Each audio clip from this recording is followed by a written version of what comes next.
Ora, viva saudáveis! Acho que todo moçambicano, nesta terça-feira, fomos escolhidos com esse teatro da justiça, certo? A Procuradoria-Geral da República, com as suas buscas e apreensões na autoridade tributária, algumas empresas privadas. Opa, se isso sinceramente for verdade, estão de parabéns. Mas por outro lado, nós olhando, se estivermos aqui a olhar para aquilo que é histórico de Moçambique, os resultados de grandes crimes que depois os seus autores são condenados, vão à cadeia, ficam lá 2, 3 anos, porque o bom comportamento saem, continuam a desfilar cá fora, e é uma coisa, nunca se recupera. Eu nunca vi a Procuradoria a recuperar os bens que essas pessoas dilapidaram. Então, eu acho que antes de se fazer qualquer busca e apreensão, deveria primeiro recuperar-se aquilo que esses bandidos andaram a dilapidar. Se não for este um teatro, mais um teatro da Procuradoria, se for mesmo uma ação verdadeira, estão de parabéns. Mas por outro lado, estamos a pedir à máquina da justiça punir severamente os infratores, aqueles que dilapidam o erário público. Eu, como jovem moçambicana, sinceramente, estou à espera que uma procuradoria traga aqui em público a apreensão de bens de um ministro, de um antigo ministro, que andou a colocar este país abaixo. Por que neste país temos pessoas intocáveis que a Procuradoria da República nunca pode tocar? E há outro elemento que nós devemos analisar aqui. Parece que quando alguns órgãos da justiça começam a atuar, é porque saiu um descontente num processo e denunciou. Vamos chamar aqui a razão a situação dos 30 e tal, 60 e tal mil funcionários públicos. Não porque não se tinha conhecimento. Naquele 30 e tal mil funcionário público, ali alguém saiu descontente. Se calhar chegou um determinado mês e não recebeu a parte dele, disse, agora vou vos denunciar. E decidiu trazer aquela situação à tona. O mesmo está a acontecer nesta busca. Alguém descontente, que estava a ser beneficiado nisto tudo aqui, ficou descontente, disse agora vamos denunciar, e começaram essas buscas e apreensões. Que sejam verdadeiramente buscas e apreensões de verdade. Não para o inglês ver, como se diz na gíria popular. Não para amanhã assistirmos pessoas a irem na cadeia, a sentar na cadeira do réu, na barra do tribunal, a serem condenados 2, 3 anos, são condenados, sei lá, 20 anos de cadeia, vão cumprir 9, 10 anos e saem, continuam ainda a viver vidas largas, graças ao rombo que eles fizeram. Nós não precisamos trazer aqui exemplos, já sabemos quais são os exemplos que estão aqui fora. De pessoas que criaram um rombo na conta do Estado, que destruíram o patrimônio, foram condenados, cumpriram 2, 3, 4 anos, saíram e estão a viver gudezas, como se diz na gíria popular. Façam apreensões, mas também há uma necessidade de vocês, como Procuradoria, de vocês, como instituições da Justiça, recuperarem aquelas coisas que esses malandros roubaram do povo. Não é só prender eles. E depois como é que fica? Cumprem a pena, saem aqui, estão a usar aquilo que nos roubaram normalmente. E não é de forma saudável. Ora viva, conversa meramente saudável com os nossos adolescentes. O ano letivo está a chegar ao fim. E nós estamos a assistir espetáculos de jovens e adolescentes agora que aprenderam novas manobras. Não sei onde é que aprenderam isto. Colocaram nas suas cabeças de que precisam pagar o professor para passarem de classe. Precisam pagar o professor para acrescentar mais um valor, ir ao exame. A pergunta que eu tenho a esses jovens adolescentes que ainda vivem sob tutela dos seus pais: qual é o vosso trabalho lá em casa? Porque a vossa única missão é acordar, comer, né? Alguns adolescentes sabem muito bem fazer isso: acordar, comer e estudar. O comer rouba-te muito tempo assim, o fato de ao ponto de não lhe sobrar espaço de estudar e chegares no final do semestre achares na obrigação de subornar o professor para passares de classe. Quais são as suas obrigações lá em casa? Ou não me diga que o caríssimo jovem adolescente é trabalhador estudante. Porque se não fores trabalhador estudante, apenas estudante, e vives na casa dos seus pais, os seus pais te sustentam muito bem, obrigada, e evitam todo esforço para que o jovem adolescente tenha condições de continuar a esta formação. Não se justifica chegar ao final do semestre o senhor não ter notas para ir ao exame, porque andaste a brincar o semestre todo. E achar que pai e mãe têm que tirar dinheiro para subornar o professor. Não. É assim alguns jovens e adolescentes. A oportunidade que vocês têm de terem um pai e uma mãe que têm condições de vos mandar à escola. Nem todos os adolescentes têm essa condição. Existem muitos adolescentes que estão aí de qualquer maneira, que gostariam de ir a uma escola, mas não têm condições de ir a uma escola. Que gostariam de ter uma família, uma casa, de acordar cedo, comer alguma coisa, ir à escola, mas não têm. E vocês que têm esta oportunidade de ter pai e mãe, que conseguem lutar dia e noite para vos dar condições, vocês não valorizam. Chega final do semestre, estão a procurar moeda para subornar o professor, porque precisa de um valor, 2 valores para ir ao exame. Estavas a fazer o que durante o semestre todo? Estavas a trabalhar lá em casa? Estavas a bater blocos? Seus pais mandavam-te para bater blocos, estavas muito ocupado? De vez em quando substituías teu pai lá no serviço? É isso? Tanto que não tinhas tempo para estudar? Aos jovens adolescentes, enquanto estiverem sob tutela de vossos pais e esses pais continuarem a disponibilizar condições de vocês estudarem e comerem, então estudem. Porque não faz sentido o jovem que não tem nada para fazer, o único trabalho que tem é estudar, chegar final do semestre, acha que tem que subornar o professor para passar de classe.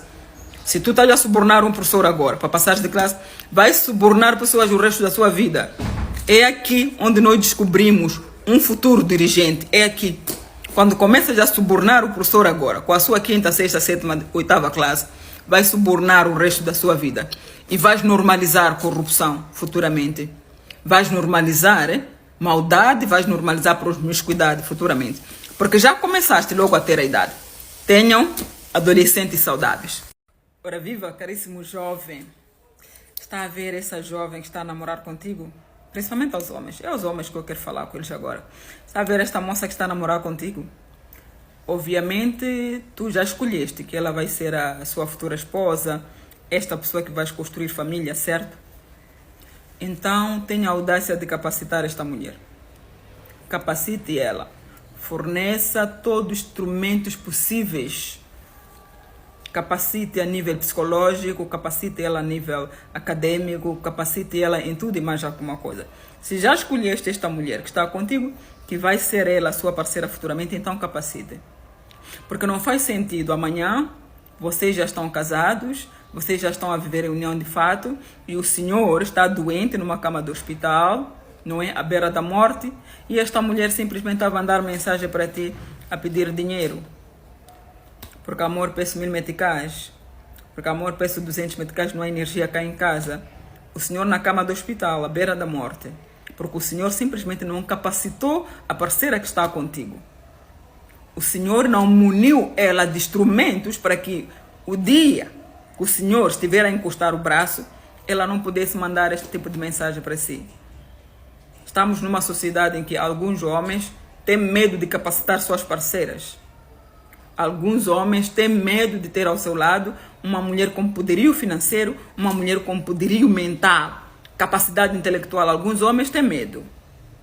Então, vais perceber, alguns homens correm o risco, até no seu velório, receberem mensagens das suas mulheres: amor, não tem energia aqui em casa, morreste por quê? Amor, não tem caril aqui em casa, a carne acabou. Porque simplesmente não capacitou a sua parceira. Há uma necessidade de capacitarmos as nossas parceiras de forma saudável. Ora, viva saudáveis! Eu acho que esta aqui é uma conversa para a sociedade civil. De quem é a responsabilidade para educar a mulher? Quem é que deve educar a mulher?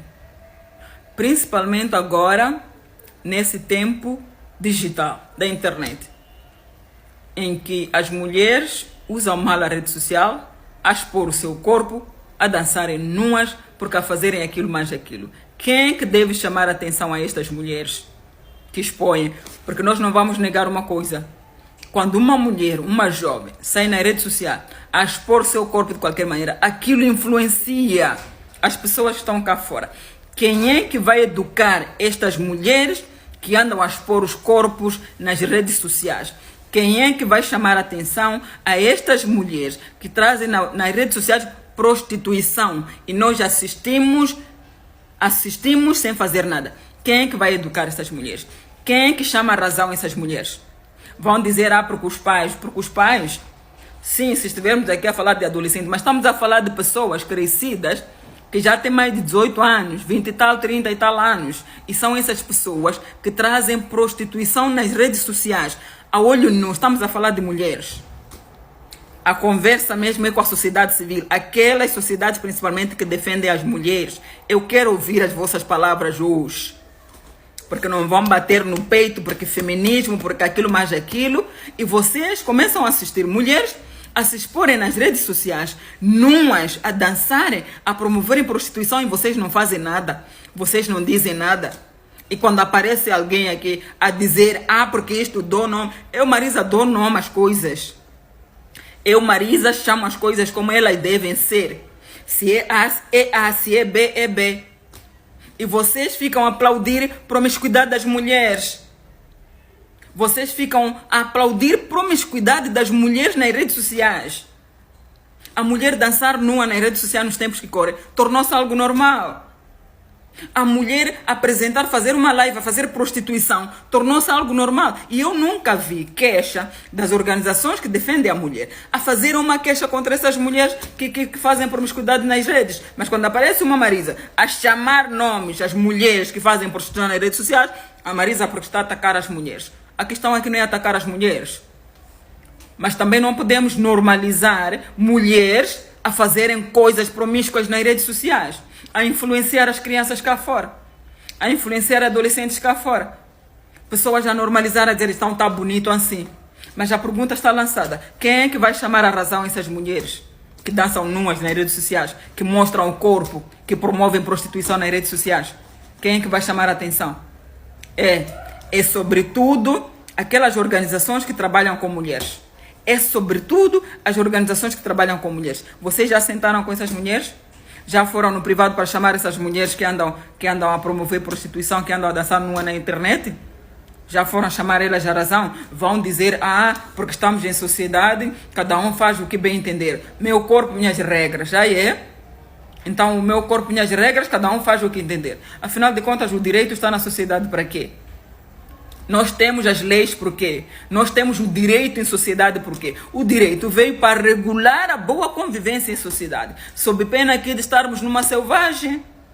Se nós não tivéssemos o direito a regular esta boa convivência em sociedade, cada um estaria a viver aqui da sua maneira, estaríamos todos nós a andarmos nus do lado para o outro, porque estaríamos numa sociedade sem regra. A pergunta está lançada à sociedade civil, principalmente aqueles que defendem os direitos da mulher. O que é que vocês fazem a essas mulheres que promovem prostituição, que promovem promiscuidade nas redes? Fazem o quê? Para depois de amanhã Marisa aparecer, chamar ela dos seus próprios nomes e vocês sentirem-se ofendidas por isso. Há que termos sociedade saudável.